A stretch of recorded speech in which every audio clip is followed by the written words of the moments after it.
at the Raytheon UMass Research Institute. I'm one of the directors of the Raytheon side. Alcamado, she's here today, is the director on the university side. And so this is an agreement between those two entities that creates this institute for doing what I call printed hybrid electronics. So by all kinds of names, additive manufactured electronics. It's how do you take additive manufacturing methods and apply them to the fabrication of electronic circuits? Something I think everybody in this room, everybody in this conference probably touches. So a topic that's very well understood in this community. And so we are located on the campus of UMass Lowell, and we're about 6,000 square feet of research space there. So some of the, and I don't have to explain direct write printing to this audience, but things syringe printing, inkjet printing, aerosol jet printing. So we focus a lot on the aerosol jet and syringe printing. So this is video. The other one goes.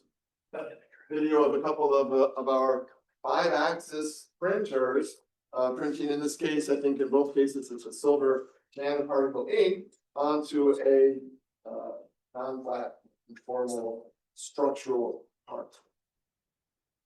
And so this is some work that Chris Reyes did. He's recently graduated with his PhD from the Institute, working with Professor Arturo.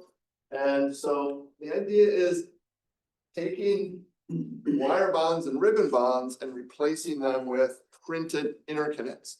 And so you can see the HFSS design that he worked on here, looking at taking the wire bonds that have been around for a long time, and the RF properties and the design of that is very mature. So taking a well understood optimized design for ribbon bonds and comparing that to in the first case here, it's kind of a generic printed interconnect.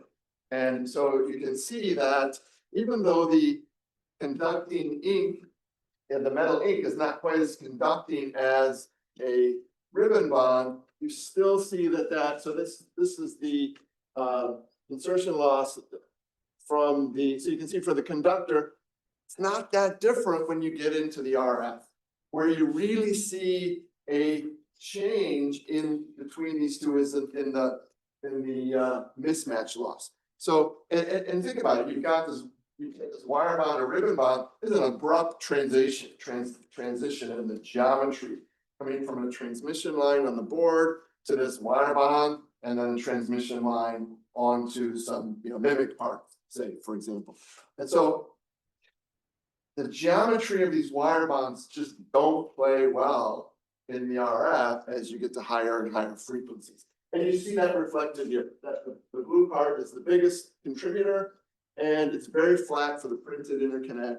And this is not yet an optimized interconnect. And you can see how it just takes off as you go to higher and higher frequencies in the for the ribbon bond. So this now compares a optimized printed interconnect with an optimized ribbon bond. So you see this taper and then this abrupt transition in the geometry. That's because you have to have a smooth transition onto and off of the mimic chip from the board. And so that usually has some thickness. And so you have to print this ramp, what I call fillet, to have that smooth transition. So what happens is, now I'm not an RF expert, so some of our students here can correct me if I get this exactly wrong, but as that ramp increases in height, you're getting further and farther away from the ground plane. And so that impedance control to keep 50 ohm impedance changes. And so you need to change the geometry of the interconnect in order to keep that impedance matching along that whole fillet. So that's why you see this popsicle stick geometry coming in. And so I think there's a yeah, but it's not showing up. Okay, anyway, so if you look at the modeling simulation, and so the ribbon bond here is the red and the black lines for the insertion loss and inflection power, and the blue